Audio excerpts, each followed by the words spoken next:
l'écoute de la diaspora. À l'écoute de la diaspora, Hervé Jossé.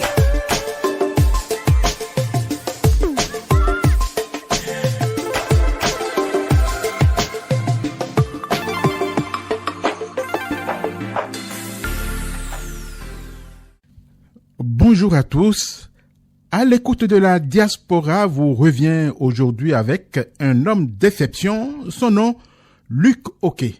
Il vit aux États-Unis, il a ceci d'exceptionnel qu'il est un homme de science et en même temps poète et philosophe, médecin cardiologue, professeur d'université.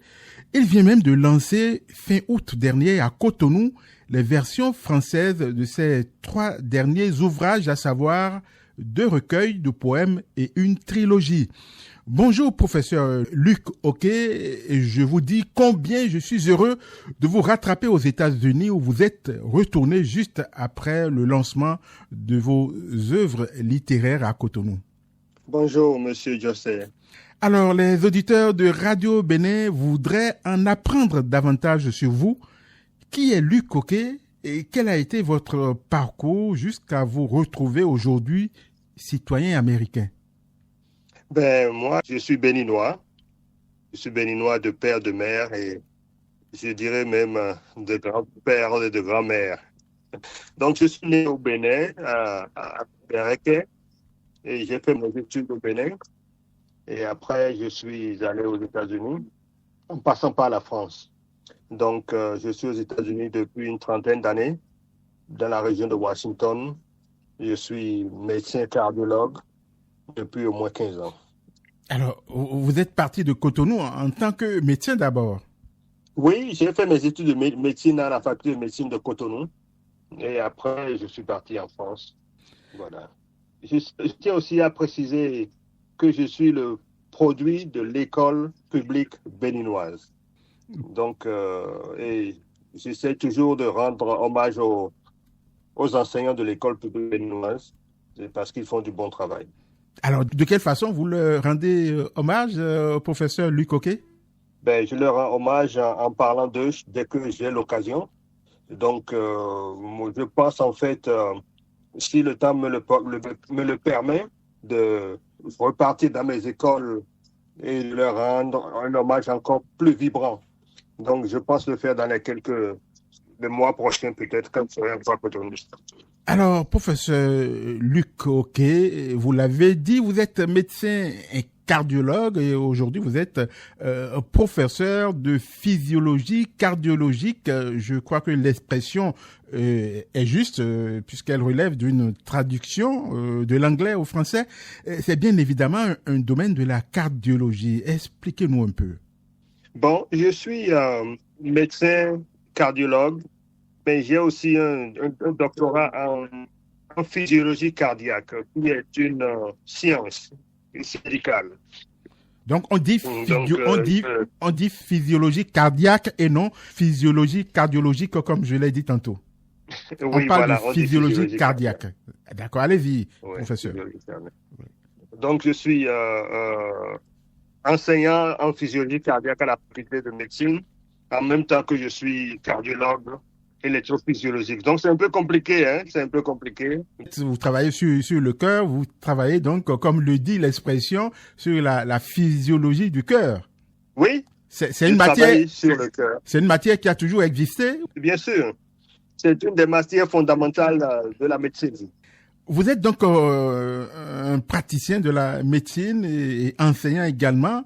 Comment êtes-vous venu à la littérature? Certes, en tant qu'homme de science, homme de recherche, vous faites régulièrement des publications scientifiques, mais de là à venir dans la littérature, ce n'est pas donné, hein, professeur. Oui. Oui. Donc, en fait, je dis que tous les hommes ont 2 natures. Et moi, ma seconde nature, c'est la littérature et la philosophie. Donc, j'ai toujours aimé la littérature et j'ai écrit, mais pas de manière professionnelle. Et puis, depuis 15 ans à peu près, j'ai commencé par écrire de manière professionnelle. Ouais. Expliquez-nous un peu, pas de manière professionnelle et ensuite de manière professionnelle. Quelle est la différence que vous faites entre les deux? Bon, j'écrivais en tant qu'amateur, mais je ne publiais pas.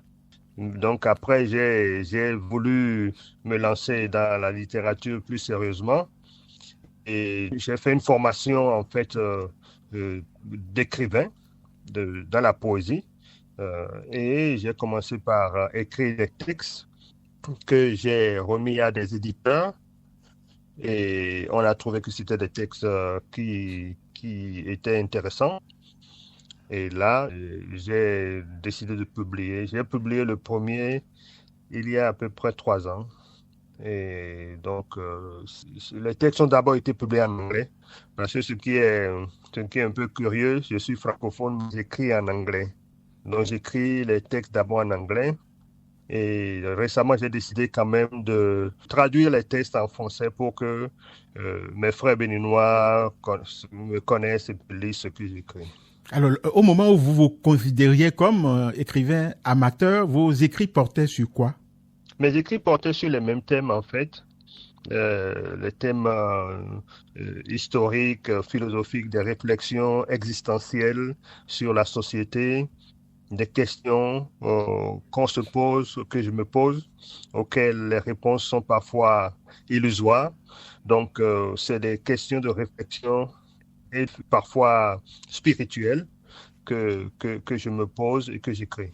Qu'est-ce qui vous a motivé à vous investir dans les écrits littéraires et philosophiques, professeur?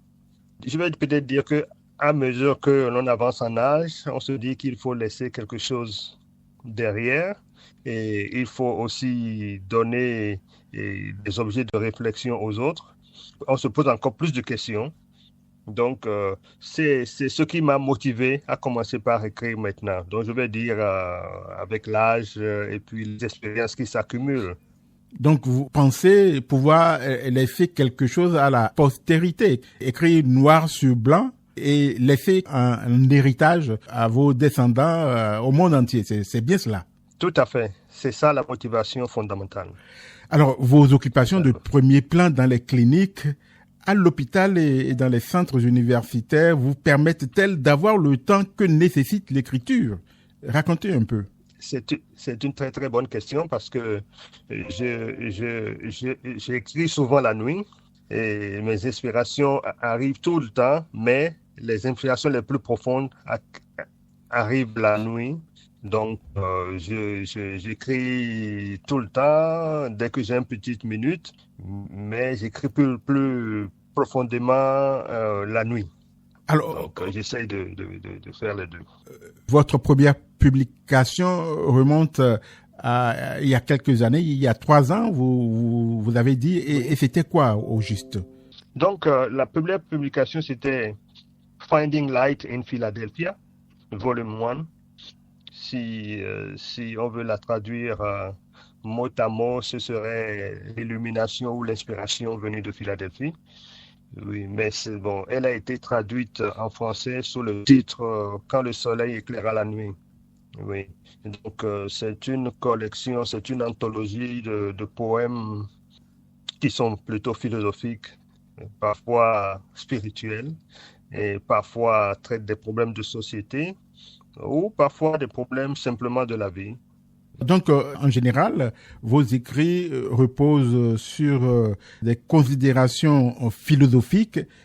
Alors, les analyses philosophiques dont il est question, elles reposent sur quoi? Vous-même, vous définissez comment? Oui, moi, je vais dire déjà, je suis à un point où je pose des questions et je ne suis plus une personne qui va accepter tout ce qui est dit parce que ça a été dit ou écrit il y a quelques années, ou bien des centaines d'années. Donc, je suis comme Descartes, je doute. Et je vais vous donner quelques exemples. Vous allez me dire, par exemple, si je vous dis, où se trouve la Terre Sainte? Si vous êtes chrétien, vous me direz que la Terre Sainte est en Israël, ou bien ou qu'elle est à Rome. Si vous êtes musulman, vous me direz que la Terre Sainte, elle est à la Mecque. Mais la question que nous, en tant qu'Africains, on ne se pose pas, Pourquoi est-ce que la terre sainte est toujours ailleurs? Notre terre sur laquelle nous vivons, elle n'est pas sainte. Et nous, pendant des siècles, on nous a mis ça dans la tête et nous acceptons. Et nous prenons toutes nos économies et on va dans ces endroits dépenser tout ce qu'on a accumulé pendant des années. Et on se pose la question pourquoi on est toujours pauvre et les autres sont riches. Donc, c'est des questions fondamentales qu'il faut qu'on se pose. Mais si on devait avoir une terre sainte, cette terre doit être en Afrique, puisque le premier homme est apparu en Afrique. Donc, c'est des questions comme ça que moi j'aborde, que j'analyse et que j'écris pour mettre ces idées dans la tête de la jeunesse, dans la tête des gens, pour que les gens commencent par se poser des questions, pour se demander pourquoi c'est comme ça. Donc, voilà un exemple que je vous donne, juste pour que vous puissiez voir la profondeur de ce que j'écris et l'objectif. Par rapport à l'exemple que vous venez de nous donner, quelles sont globalement les réactions de vos lecteurs sur le cas évoqué tantôt? La question de la Terre sainte. Les gens commencent par se poser des questions. Ces questions qu'ils pensaient étaient naturellement vraies. Et se disent, mais c'est vrai. Donc les gens vont nous trouver raison. C'est la réaction que j'ai. Les gens vont nous trouver raison. Bien sûr. Mais toute personne logique doit se poser cette question. Oui, mais on nous a conditionnés, nous avons été conditionnés d'une certaine manière que, bon, c'est naturel. Hein, la Terre sainte, elle est ailleurs, alors que, scientifiquement, le premier homme est apparu sur la terre d'Afrique. Et c'est une terre qui est stable, où il n'y a pas de guerre, où il n'y a pas de tremblement. C'est une terre qui a nourri nos ancêtres, où on est né. Et cette terre-là n'est pas sainte, et c'est la terre de l'autre qui est sainte.